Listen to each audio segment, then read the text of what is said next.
Okay, you're still tuned in to Culture Daily. Now, before we get on to our Trending Live, guess what? Trending Live has to do with social media, right? It is the day and age where the influencer is a big deal. The content creator is a big deal across all socials. So you think of it: Twitter, Instagram, Facebook, Snapchat, Threads, TikTok. The list is endless, but these are the very popular ones that we know about. And so Pulse has come up with the Pulse Influencer Awards. To my left, I have Colette, who is the general manager at Pulse. To my right, I have Kwame. Kwame is the director of content. We are about to get into the Pulse Influencer Awards because I know that some people think that influencer jobs, content creation, influencing is very fickle. It's baseless. But guess what? That is $1 billion space that you may want to get into. So let's start by asking Colette, why the Pulse Influencer Awards? Okay. Thank you very much for having us this morning.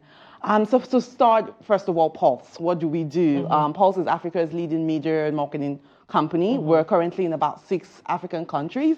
We're in Uganda, we're in Nigeria, we're in Ghana, we're in Senegal, Cote d'Ivoire, and Kenya as well. Right.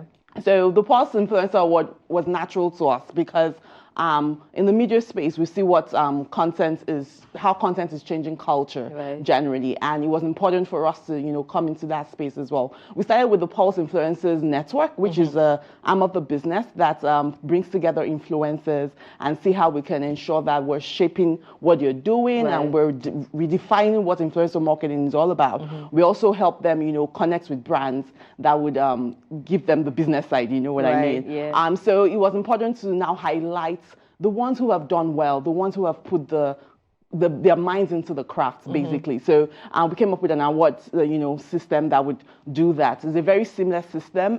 We have a jury process. We have some categories that for public voting.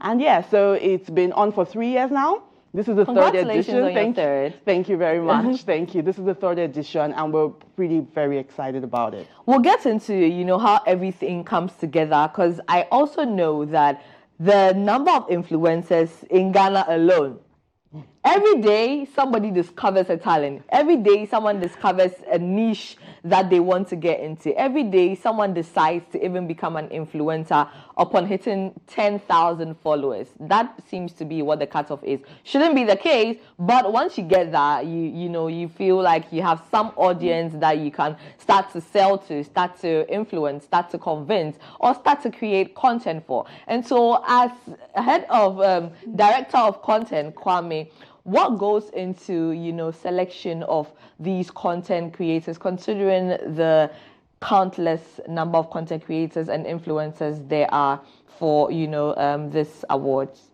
Yes, you already mentioned around how every day there are influencers coming up. I think the first thing that you have to notice is that influencer means influence. So what is your influence? Right. And I think to have some sort of influence, you have to have your own niche, you have to have your own audience. So what we do is like a people choice thingy, where we give it to the public to tell us who their influencer in this particular spaces. So everybody on social media in Ghana, everybody watching, everybody looking at what you are doing, your content creation, your influence, your marketing and everything would then tell us that we feel that this person is an influencer. And then we go through that process of taking the nominations and then sifting through the nomination. And of course, we have our jury who are experts in also social marketing, influencer marketing, and others. Then they'll go through with certain criteria. Your creativity, number one. It doesn't necessarily have to be you having 1 million followers or 2 million followers. There are people who have 5,000 followers but have influence. If they put something there for someone to buy, 2,000 of their 5,000 followers will buy. Compared to someone who 1 has million 50,000 even, and not even one person is buying. So we look at all of that to narrow it down, and then again, we ask the public to vote again, because it is their choice.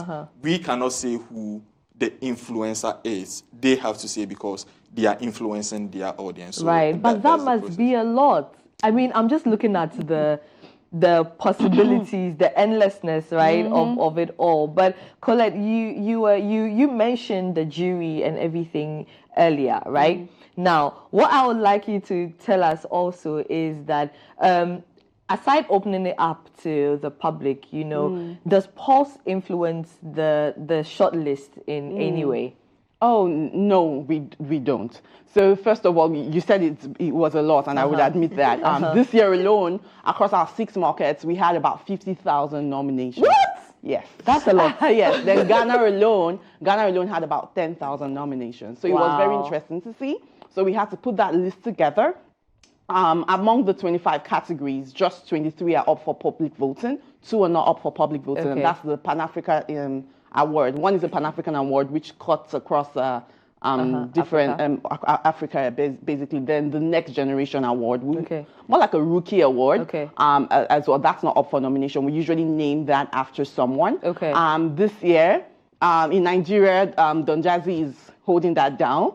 Yes. And this year in Ghana, we have Ajete Anang holding it down for us here as well. So these 2 people will be selecting the winners for the Next Generation Award, and we'll be announcing that on the day. So no one even knows if they were nominated or nothing yet for that. But for the other categories, when we sift through, then we had our jury members who, as Kwame said, are experts in various in the media space generally, and they sat down one day, you know, to sift through using different criteria we had set out. We had creativity there, we had engagements, you know, use of social tools, because we also want people who are forward thinking, who are, you know, thinking of the future generally, you know, so how you being different from your counterparts and all that. So standing out. Exactly, how you standing out, how engaging is your content generally. So we had the jury members. We had about 8 jury members this year across different segments. Carefully selected. Carefully selected. I'm super grateful to all of them. I don't know if I could mention your name. Yes, you can. Oh, yes. Number 1 on my list is Rudy. Rudy Bache. Rudy is he was a head juror this year. We also had Cyril from 3 Music. I love that Cyril. 3 Music. Cyril did a fantastic job as well. We had Miss V.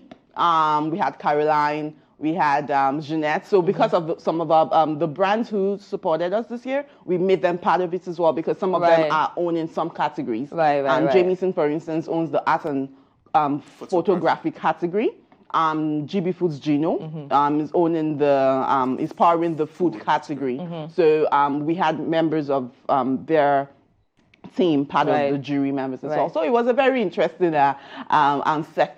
section. We had a whole day of jury shortlist selection because it was a lot. It was a lot. But you mentioned there are 2 categories that, you know, are not up. Is there a reason those categories are not up? Oh, well, yeah. So because we wanted to, again, you know, when it's up for public, there's a lot, you know, but we also wanted to ensure that it's not, how do I put it? We just wanted to ensure that there is fairness, basically. It's not just, like you said, it's not about the numbers you have. It's also about the impact. So, for instance, the one that's Pan-African is all about impact as well. So there are a couple of other things we had to check out. You know, people would say, oh, because you have more followers, they will vote for you. That's not about it, you know. So we wanted someone who had made certain impacts in society to win that category, especially, Right. Now, I've seen a very nice black box going around as invitation, you know, with the Pulse logo on there as well. Stands out to me, right? In its 3rd edition, the theme is the golden era, right? What are your expectations of the night, Kwame? So we started off the first edition with a casual look.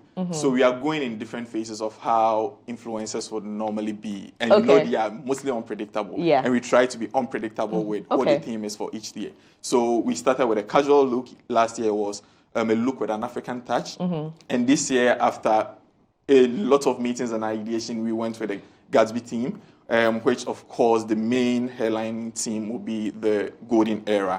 What we are expecting people is, we don't want to say a full black tie event, but let us show up and show out. I want you to be there for people to go, oh, wow, this is an event. Right. That's all. And we are leaving all the creativity to the influencers. We've given them some inspiration. In regards to the black box that you mentioned, we have an inspiration of our the kind of dressing we want you, but we also want you to use your own creativity. We also want you to tap into your own influence, what you do on your timeline. Because remember, there is a fashion influencer in there, so we expect to see people in that category really show us why they are the fashion influencers. Other people also already have their fashion vibes and all inspiration around, so we're expecting people to show up and show up. Fingers crossed. Let's see how the night goes. But Colette, beyond that, right?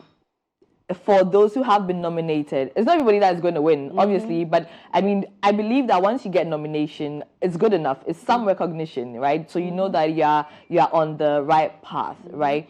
What are plans in place, you know, if any, for, you know, brands also working with these influencers and content creators, because that is how they thrive, right? So are there any plans in place beyond the awards? Oh, definitely. Like I mentioned earlier, before we even started PIA, that's the Pulse Influencer Award, we already started what we call the Pulse Influencer Network. Right. So we have a group of influencers who we try to do master classes for, you know, for them to understand the business side of this particular industry. And Pulse Beyond Media, we also are a 360 marketing agency. So we work with a lot of brands, and some of these brands come to us for influencer marketing gigs, and we have a network of influencers to choose from, right? A buffet rather to choose from, really, and we connect them with the brands as at when necessary. Definitely. Okay, that's nice. That's a nice thing. At least then they know that, okay, you know, even if I'm not winning later on, I can still, you know, get something from Pulse.